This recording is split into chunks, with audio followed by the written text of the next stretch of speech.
Judas Priest in L.A. in 86, got so drunk, didn't even see the show. Got smarter as I got older, not to get wasted before the show. A lot of people seem to have those kinds of stories. Bumper to bumper, it's hour number 2. Russo Radio will join about an hour from now. Alec Lewis joins via the Connecticut Water Systems hotline as we speak. Have you come down from the emotional adrenaline rush of the draft weekend, or where are you mentally right now? Yeah, it's been, the weather helps with it's ridiculous outside. You can really say segue pretty nicely. But yeah, I would say Friday night with the Greenard trade and everything, there was some real spinning going on given all that was happening. But yeah, I'm back to normal. I'd say ready for this Wolves game tonight. Frankly. All right, we're going to try it a little longer. We're getting some skips in the equipment, and so if it stays bad, we'll just I told Alex, sometimes we invent problems for ourselves, but it's always worth trying. Yeah, it's worth trying. Yep. We can. It seemed like it was getting a little better. Do you want to hang with it, or do you want to just call him? Let's do one more answer. We'll do one more. Okay. Here's my toss-up. Because I want to talk a lot about the Greenard deal. I don't like it. I know why it happened. I know what the Vikings told us about some of the financial realities that they lived in. But let me ask you a question point blank. Why not call his bluff on Greenard? Why are we so pliable that, well, he wants more and he'll sit out? Call his bluff. Do we really think he's going to sit out, still under contract for this whole season? I don't buy it. Yeah, it's a good question, Dan, for sure. I think part of it is just the idea that for the present and future of this team, when you have Dallas Turner coming off the back half that he had in 2025 and knowing how much that this defense is a team defense type of operation, that you just, in the end, you feel fairly okay with that transition. I know that is you're betting a lot on a lot of different people. Brian Flores, the coaching staff, the development, and Dallas Turner in particular. But I think ultimately this front office coaching staff got to a place where, in many ways, why go through the back and forth of what this could be throughout the summer and fall if we feel like we have a runway and we can maximize it, maximize the return now. I think that was the realm that they viewed it, and it was a short-term and long-term type of move. So they were looking down the road as part of it as well. They readily acknowledged, I assume they meant this, they're not as good a team without him, regardless of where Dallas Turner is or isn't, the way you need depth in this league. And I'm still also concerned that you end up with a pair of threes. Hell, who was the Bears receiver that they sent to Buffalo? DJ Moore. And he had a huge contract left over, I think. They got a 2. And the Eagles, the Eagles had a really good third-round pick. And then didn't the one we get, wasn't that towards the end of the round? Why don't we even demand, if we're only going to get a 3, why don't we demand the better of their 2 third-round picks in this draft? Well, I would say this. First of all, there were a lot of iterations of conversations with the Eagles as far as pick value over the last month and a half, per se. And there were iterations that included that earlier third-round pick / second-round pick. Yeah. I mean, part of it was you could package that with the 5th. Would you prefer that, early third and a 5th, or the later third and another third? I think, you could argue, and everyone is entitled to their opinion on the return. And it felt in the aftermath of it, Rob Brzezinski, the interim GM, was very open about, we know we are going to get criticized for the return. And part of the dynamic of why they were only able to acquire 2 was because there weren't any other teams in the NFL willing to acquire Jonathan Greenard and then pay him what he and Drew Rosehouse wanted him to be paid. And so as anybody with any business in life knows, you kind of need another suitor for leverage. And so that's part of it. I will say this. If you look at recent comps, like Rashawn Gary really productive edge rusher for the Packers, was traded to Dallas for a 4th-round pick. I know. Matthew that was brought Judon, up. similar-aged edge rusher. He was traded for a 3rd-round pick to the Atlanta Falcons. So as much as I can totally understand why people would want a bigger return, it is in a lot of ways within the range of what is a team is owed when a guy like Jonathan Greenard has also had the injury history that he's had. Let's do this. Let's try calling him back. Yeah, the connection is a little bit funky. We're trying the new technology again. It doesn't always fit us, and I don't want to make it too much of a distraction.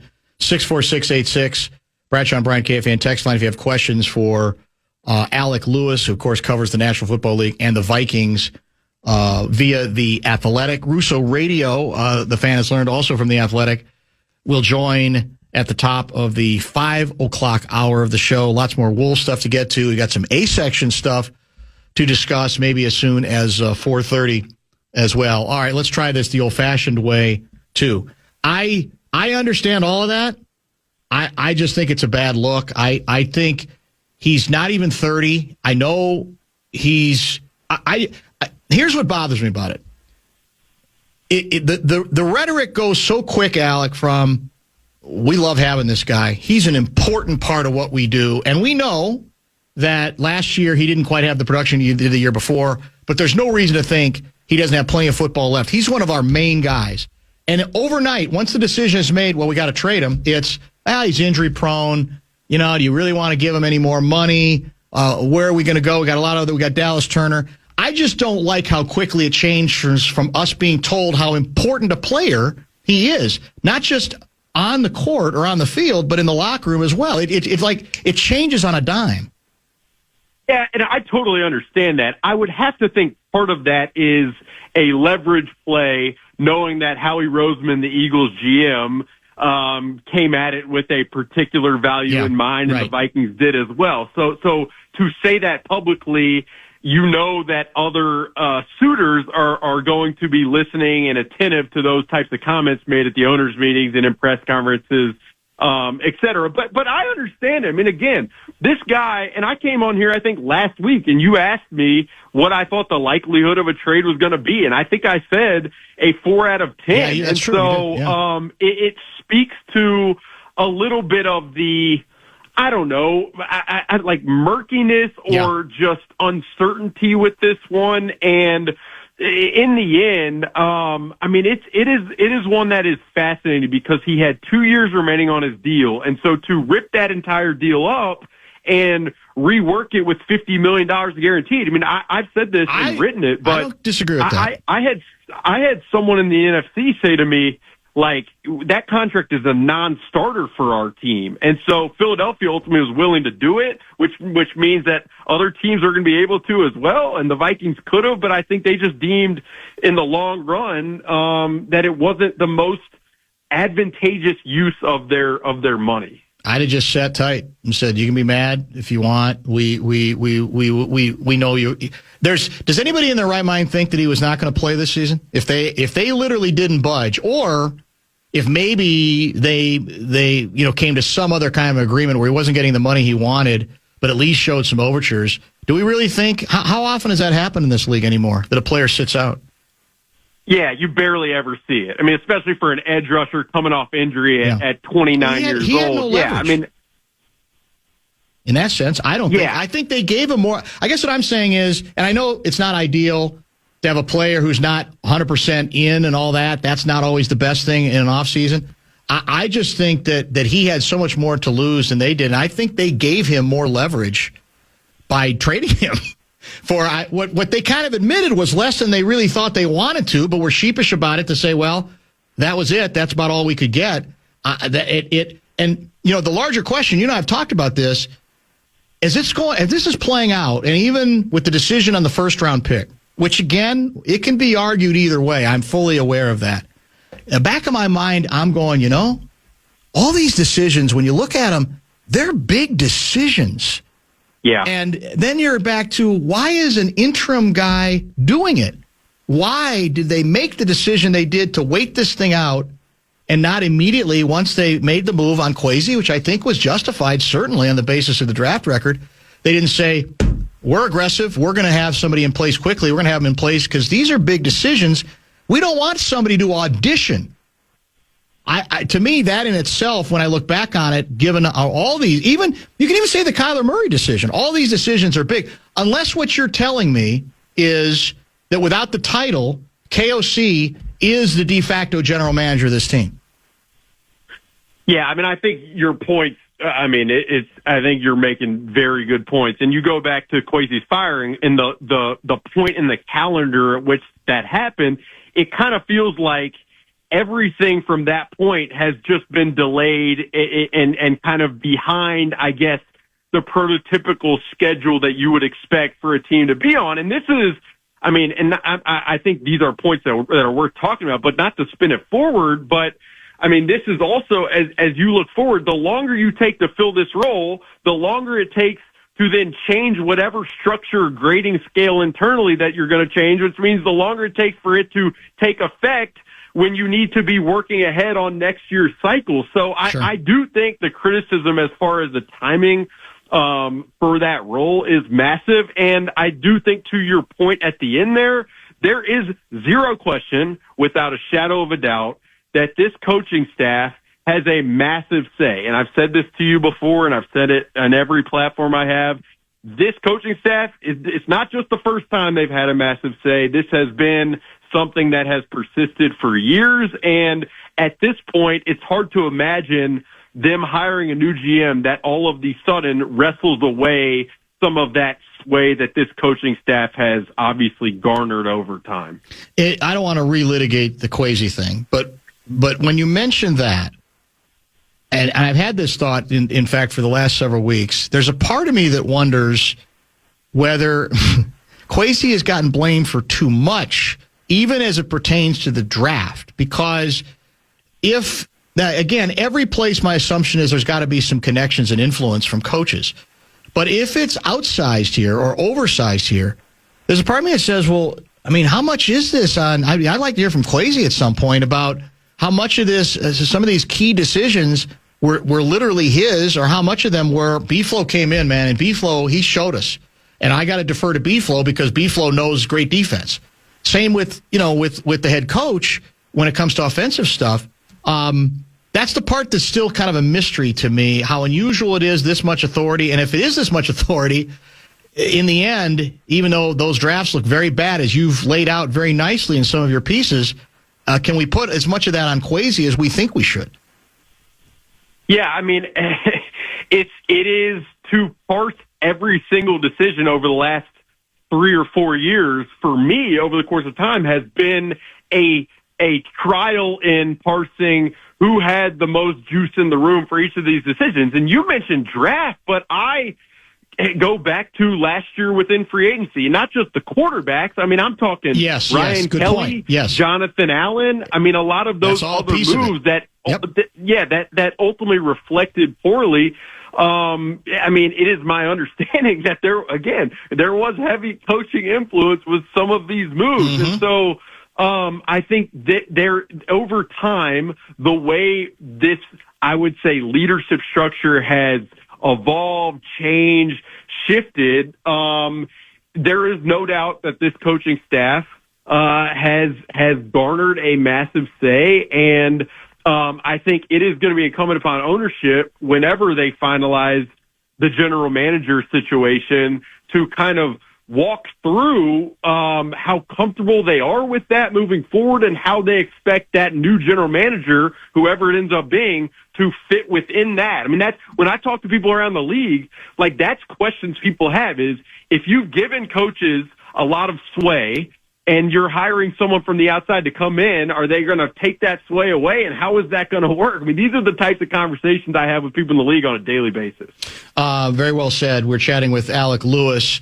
I don't know if you're a report card guy or not. I know The Athletic does, but I'm not sure if those grades are yours or a combo platter of several people or other people that you guys use specifically for that role. And I know it's cliched and a little bit dangerous, but do you do report cards? Do you do one for the entire draft in the case of the Vikings? Or is it literally player by player? And if you don't want to use letter grades, give me some sense of how you believe, on the basis of what you know and the people you talk to around the league, you believe that the Vikings did?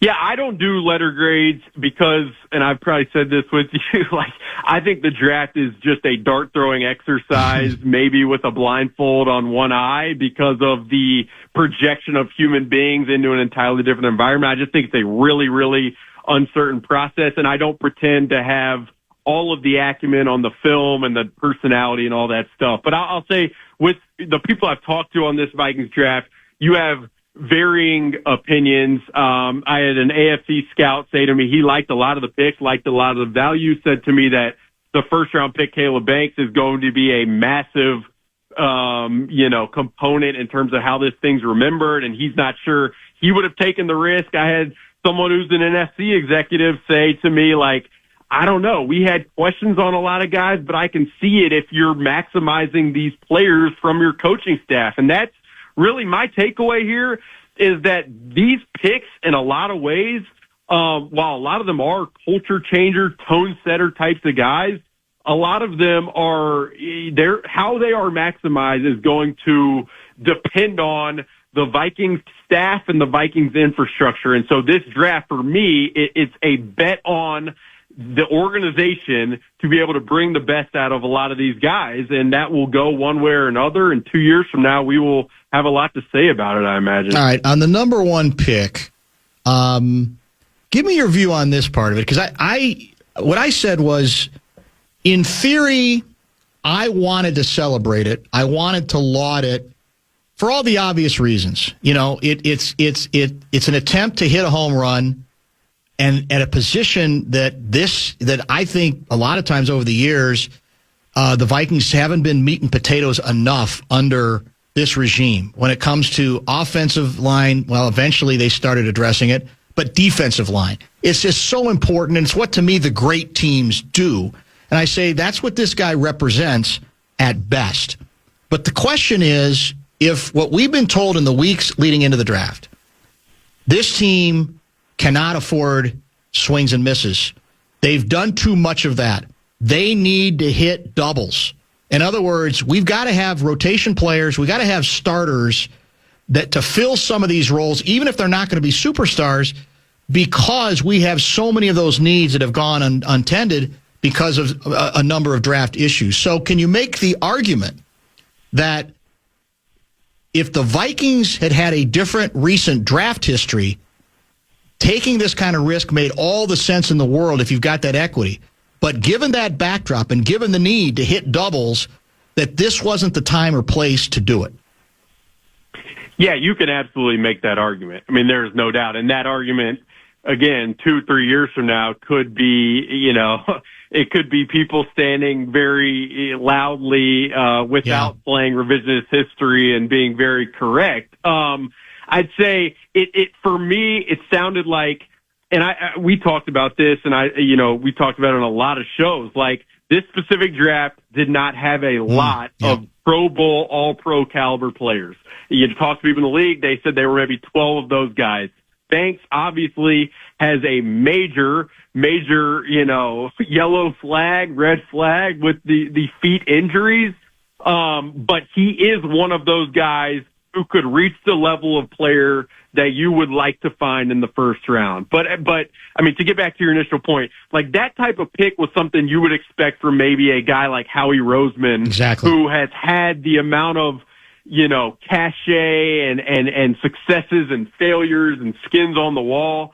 It's not one that you expect from a guy like Rob Brzezinski, who, I think a lot of people probably assumed he's trying to make picks to prove that he is deserving of this role. Mm-hmm. And I'd say in some ways you can respect the fact that you would be willing to take that risk. And in 3 years, if it goes right, then that reward will be lauded for it. So it was a really interesting one, and it will always be, frankly. Are we disappointed, devastated? Not that we would admit it, but are we disappointed or devastated that the Bears got to the Iowa Center before we did?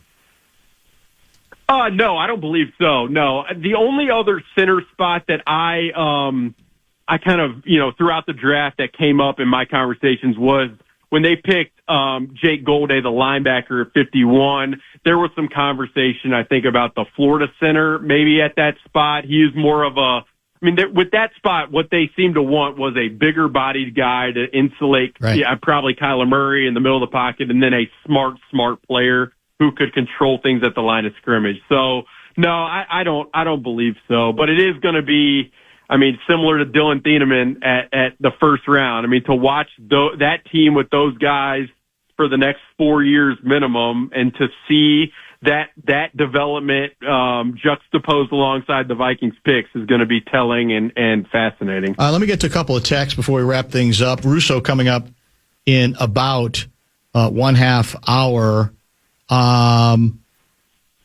This coaching staff has a massive say. He's quoting you. When it's all said and done, are we again seeing an example that coaches should coach and general managers should draft? The way I would add to that question is part of the reason it's kind of gone the direction it has here is because the Vikings made such an unusual hire with Kwesi, right? That he was sort of viewed as a maverick hire, a guy with a different sort of criteria, different qualifications than the meat and potatoes coming up through the draft system, all of that sort of thing. And so has that lent itself to maybe then KOC especially, and obviously the very strong-willed B-Flow being more of a factor than they might have been if we might have been going all along with a more traditional GM? Yeah, there's absolutely no question that has contributed to it. And just the addendum that I would add would be when the first draft plays out the way it did, and you make that trade down, and then your picks struggle mightily, and that is putting it as lightly as possible to acclimate to the NFL environment. At that point, I can remember conversations in 2023 with the coaching staff and being like, we need to have more involvement because we know our systems as well as anybody. And so, yes, from that point forward, the coaching staff's influence and sway only increased. There's just no doubt. You've been asked this before, and I think Rob may have addressed it, but I'll ask it again. Hendo in Minneapolis, could the Vikings have traded down, got picks, and still drafted Banks, or even waited until pick number 49? Banks was in the 50 to 60 range by a lot of so-called experts. Yeah, there's no way he would have made it to 49. That is, I know, even our athletic draft expert, Dane Brugler, had him as like the 60th-ish player, but talking to people within the league, I think the Vikings got to a place at 18 where, yes, they had calls with teams in the 20s, both before the draft and throughout the lead up to their pick at number 18, but there were teams in the 20s who were eyeing defensive tackles, one of them being the Kansas City Chiefs, which ended up picking Peter Woods, and they are never afraid to move up for their guy. Another team being the Los Angeles Chargers, which did a lot of work on Caleb Banks. So ultimately, the Vikings decided that they weren't going to try to roll the dice and not get their guy, and that's another one where if it works out in the end, in 3 years, then you come away feeling okay about it. And if it doesn't, then the fact you did not add another dart is going to be picked over relentlessly. The running back we got is Claiborne is it Wake Forest?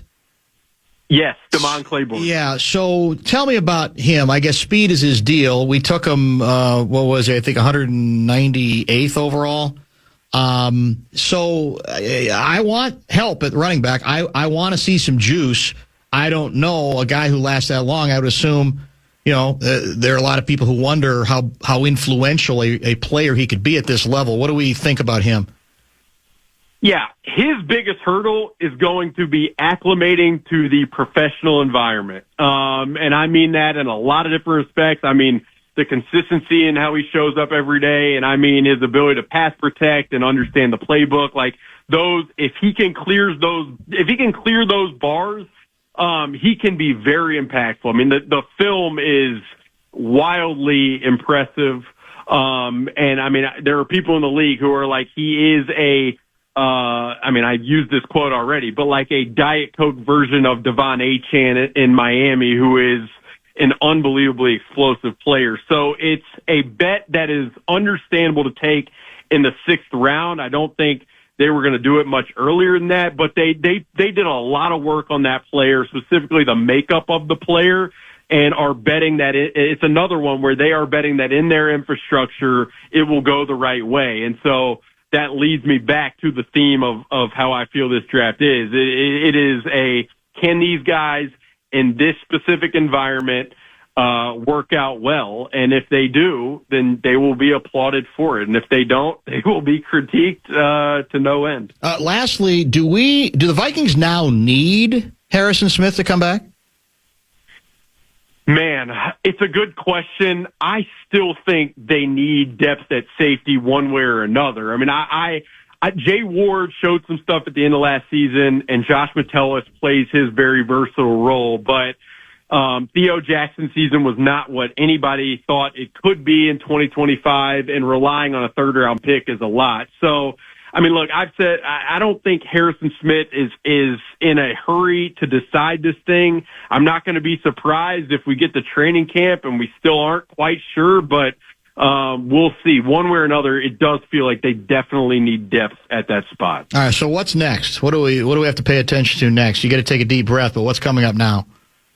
I really do. The GM search is. I mean, I expect these next couple weeks to have a lot of information on that front. I mean, there's a lot of interest on it from people within the league. There are also a lot of agents and coaching agents who are very curious about how this process is going to go. I think one of the interesting things that I'm kind of targeting is how much influence is Kevin O'Connell going to have on who is eventually the GM? How much of a role will Andrew Miller, the chief operating officer, have? Those questions are interesting to consider as we weave our way toward mandatory mini camps this summer, which should be the first opportunity to see this quarterback thing play out. It'll be here before you know it. You realize that, don't you? Yeah, I mean, this league just, it's unbelievable. They're going to have when they have the schedule release for the releases released, then, I mean, it just never stops. Yeah, schedule's in like 2 weeks, right? It's my favorite day of the year. Yeah, I'm going to find out that I got to fly to Mexico City to watch a game or something. Yeah. Well, I'll get a break at some point, but you love it, so I don't take it for granted. It's why they pay you the big bucks. Or maybe it's not as big as your next guest. Let me tell you that. I was actually about to go there myself, but you'll get there. It just takes time. Maybe you need to drink more coffee. Maybe that's the key to it. That's what it's all about. No, I mean there is one of that ilk, and I will defer to his analysis on this series that I'm fascinated by. Thank you. We appreciate it as always. Always fun, guys. Thank you. Alec Lewis joining us to talk football, National Football League draft, Vikings, etc. I feel like I'm fighting a losing battle here on the trade. We may get to that a little bit later. I'm confounded how you have more leverage than the player does, and you cede all the leverage to him. It makes no sense to me whatsoever. I know some of this is money. Don't text me on that. I'm aware of that. But I still think he's still too good a player. And I still thought the object of the game was to win. Maybe not. Maybe we're going a different direction. Make this the bottom of the hour pause. Let's get to some A-section material. Russo, as I mentioned, is coming up at 5:02. Plenty of Wolves conversation as we preview game number 5 tonight, right here on The Fan from Denver, Colorado. Carboni's Pizzeria wants to fuel your Game 5 playoff party tonight. Visit one of their 30-plus locations to enjoy delicious pizza. Get ready for the playoff run. Find your nearest Carboni's today at carbonispizza.com.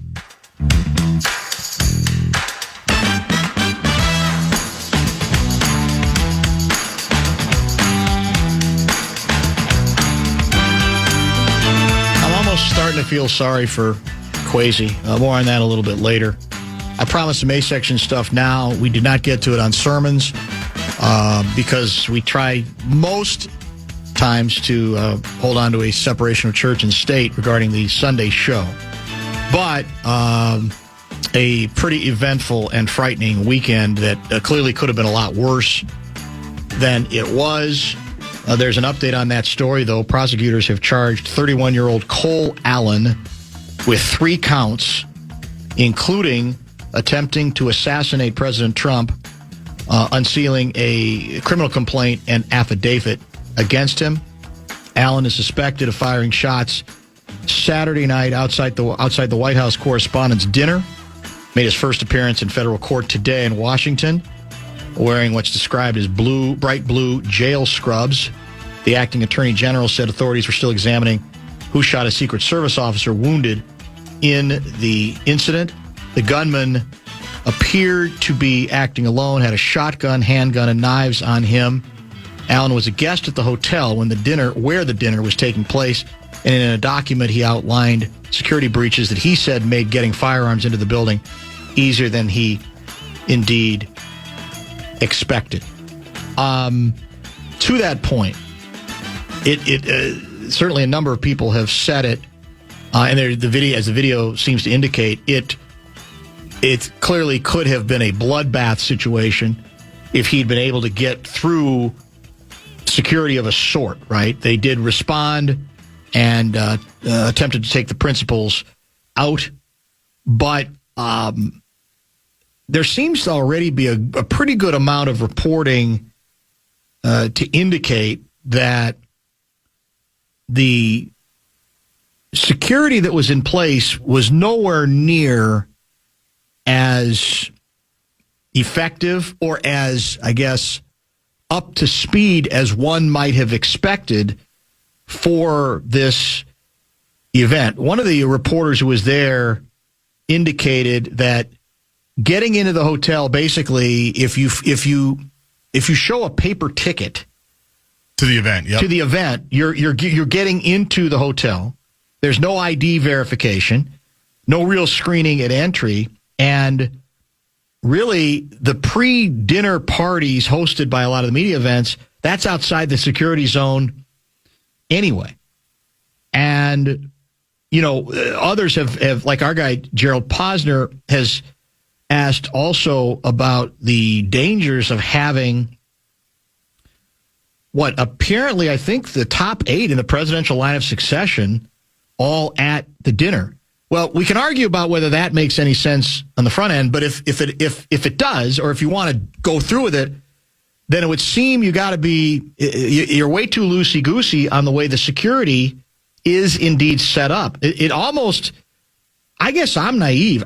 My assumption is any of these events, there are like layers of security. Like if you even get through one checkpoint, you got to get through 2 or 3 more checkpoints. And it doesn't appear, at least in this case, that was indeed the case. So it was, you could argue that it was mainly luck that prevented a bigger tragedy than as crazed as it was.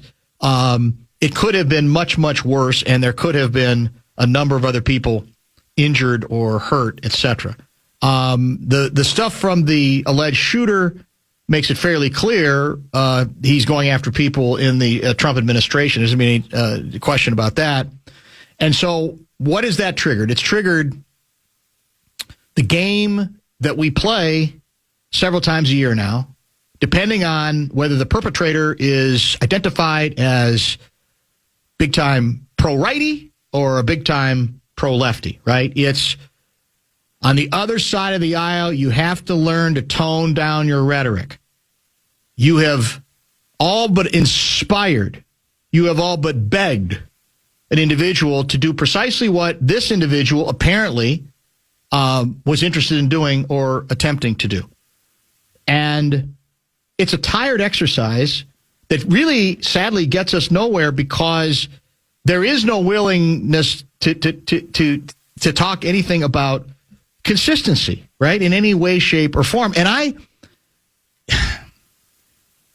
don't know if this would be considered a libertarian position or not. I feel like it is. But historically, if you go back 20 years, let's go back prior to Trump emerging as more than the host of a very successful TV show, reality show, I have tended to not want to glom on the notion that if you say intemperate stuff, if you say incendiary things, say them.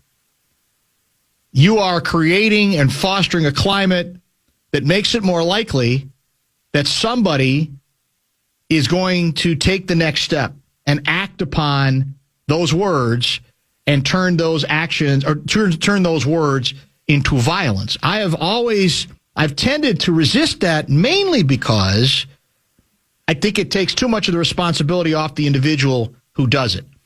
And we've always had harsh rhetoric, politically speaking, believe it or not. It feels like it's more harsh, and in some ways it might be, but in some ways, again, we think it is because we're all online. It's just relentless. And it's relentless, and it's reinforced. And you see it in a way that in the old days you might hear it at the end of the bar you hung out in on weekends, or maybe even after work. So we're seeing it. It's across the board. Posner has had quite a rant about his belief that left-wing rhetoric is all over what this individual has written about and said was his inspiration. Now, Posner is, as he's told us over the years, he's a long-standing, grew up pretty much a lefty, who I think has changed politically to the point where he's more of a centrist now. He mentions, I'm an equal opportunity, tone down the rhetoric observer. I call out extremes from the right and the left. He's getting ripped for calling out, in this case, the left, because people are coming back with, well, wait a minute, where have you been on other stuff? And he's talking about, for example, I've long cited the 2016 Pizzagate conspiracy, fake news claiming a Democrat Party child abuse ring at a D.C. pizza place that radicalized a man to storm a Washington, D.C. pizzeria with an AR-15. I've also written about the dangerous, volatile atmosphere of hate and conspiratorial thinking in Dallas, the so-called city of hate that formed part of the backdrop to the assassination of President Kennedy. Similar dynamics of vilification preceded the killing of Martin Luther King Jr. Latest attempt is tied to rhetoric from the far left. These are the facts, but the underlying lesson is consistent.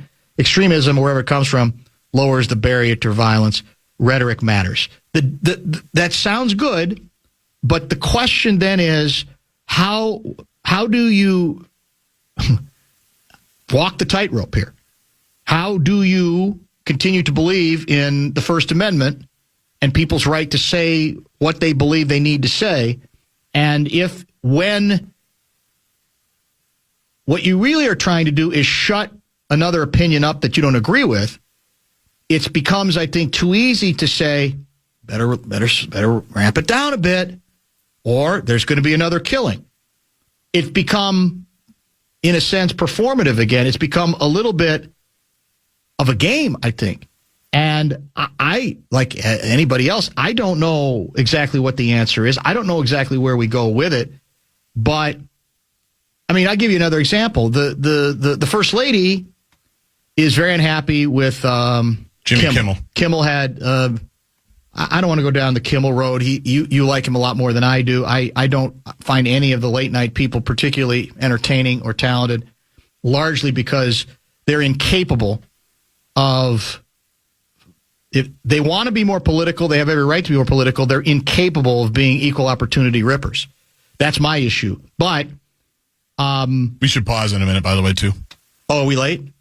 We went long with Alec. I forgot about that. I'm sorry. So, but what I was going to say is the problem that the First Lady has is the obvious. She's saying that basically Kimmel should, apologize. And I think she says she's saying he should be off the air. I don't even know. But she's unhappy. Again, about the rhetoric and how ugly and hurtful and angry it is, and it just feeds into this cesspool and this machine. Well, there's the obvious comeback. You're married to the man who has made that his mission in life, politically, right? So then it becomes a game of whataboutism, and you're not really dealing with it, but consistency is pretty much lost throughout the equation. More on this. I'll get caught up. Apologize for the lateness, and we'll prepare for Russo. We have, as I said, more Wolves to get to and much more. Stay tuned.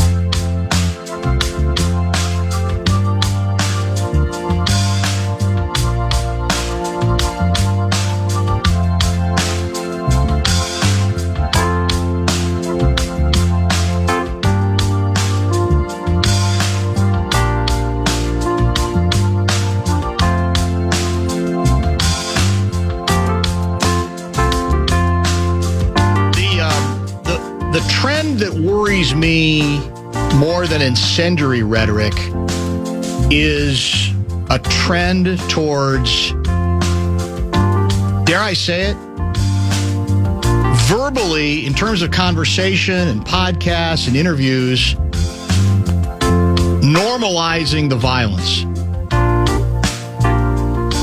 Almost trying to say, well, I wouldn't condone that murder, but I'm not surprised that it happened.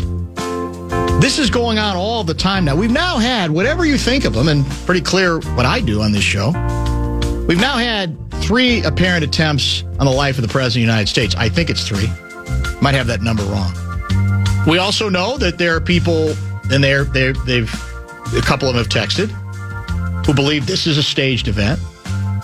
That once again, Trump's approval ratings were in the tank, and this was again his way to change the subject and to act like the victim and garner sympathy. God bless you. I'll be glad to listen to evidence that suggests that would confirm that. My assumption would be at an event which was about newspaper correspondence or White House correspondence, that the radar would be up if indeed they were at an event in which that it was all a made-up event. But that's kind of the place we're in. There's no trust. There's no belief. It's all conspiracy theories, too. And there's a guy named, I've been trying to talk about him, but we can touch on it now, maybe get back to it later. Name, I think it's pronounced, is it Hassan Piker? And the big debate on him is he's a blogger, he's a live streamer, he's got nearly like 5 million subscribers. This guy's massive. That's right? Successful. And he's being portrayed as, well, could he be the progressives' Joe Rogan, right? To speak to the kids, all that. Based on a number of things he said, my answer would be, I hope not, because it sounds like all you would be doing as Democrats is lowering yourself to some of the other rhetoric that you get elsewhere that frustrates you. But as an example of how silly and cavalier this gets, New York Times had him. They did like one of these podcasts. It was him. It was a New York Times person. See if I can get the titles right here. The opinion culture editor, Nadja Spiegelman, and a writer for the New Yorker named Gia Tolentino. And you got to read it to believe it, for me. It's basically well-to-do individuals pretending to be standing tall for the working man and woman. And it's laughable because they have nothing to do with it, but they can speak from above on it in a way and say the cool things that they think they should say, which includes, maybe we need more shoplifting. Maybe we need to steal things from big corporations like Whole Foods. In fact, they had a name for it. It's an expression, has the word looting in it. I'll try to find it. And they're laughing through it. They're smirking through it. It's all very funny because really, but they're debating. This is how unserious this crap is becoming. They're debating the propriety of stealing works of art from the Louvre. And you read this stuff, and at that point, you're just kind of laughing at it. But then you get to the place where they're talking about the murder of Brian Thompson, December 2024. And the conversation is basically, well, when you feel this much anger, I think that's when you get to things like Luigi Mangione, who was accused of killing the CEO of United Healthcare, and there being an outpouring of glee for murder online because it feels like finally someone can actually do something about healthcare. And Piker comes back with, Frederick Engels wrote about the concept of social murder. And Brian Thompson was engaging in a tremendous amount of social murder. And they kind of skirt the line of they don't want to endorse murder, but then they're kind of kidding about it and they're kind of playing with it. And I'm thinking, this is what is being taken seriously. This is what people in positions of authority think as a conversation that is worthy of repeating out loud. And this is the guy, Hassan Piker, a guy who's going to save the Democratic Party. So for me, it's it's as much the casual discussion of murder, of execution, that I think is getting worse with each year that goes by. Does it have any impact? I'm sure there are people who say, well, that's exactly why we're in the position where we have these sorts of attempts and violence. Again, I think that lets the perpetrator off the hook too much. But regardless of whether you want to assign any causation there or not, I'm just scratching my head and saying it's a free country. You can obviously say what you want, but doesn't that come at a cost when you can have these sorts of light, airy conversations about some such serious topics? You know why? Because none of it affects you. You're acting as if you're actually protecting the common person.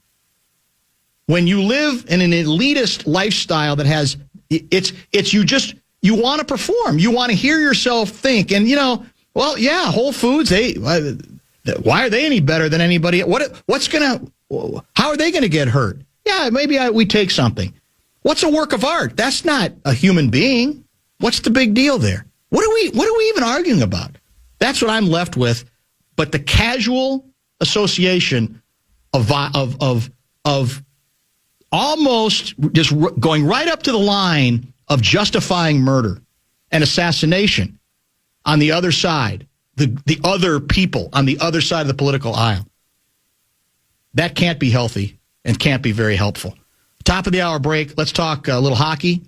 Is Game 5 tomorrow night going to be the game where the Wild's clearly most valuable player returns to the ice? We'll find out next.